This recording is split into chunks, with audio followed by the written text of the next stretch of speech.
Vocês já sabem por que vocês estão aqui, né? Meu amor, eu acho que eu sei, viu? Mas nossa, que cativeiro feio. Olha, eu vou ter que concordar com ela, viu? Se você soubesse o quão rica ela é, você não nos levaria pra um lugar desse. Ah, então ela é rica. Fagner, muito obrigado por me defender, mas pode deixar que eu falo. Meu amor, ele tá exagerando. Não é tão rica assim também, não. Pode ficar tranquila que a gente vai descobrir isso daí logo, logo. Uma informante dentro do banco, filho. Vou ligar pra ela. Aí nós vamos ver se você é rica mesmo. Meu amor, você tá achando que eu sou...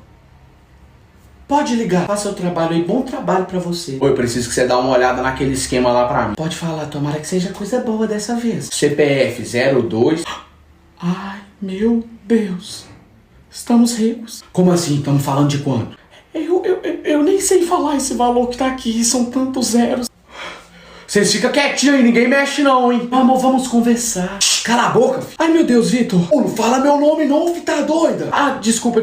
Moço, moço, libera eles agora. Ela é a dona do banco.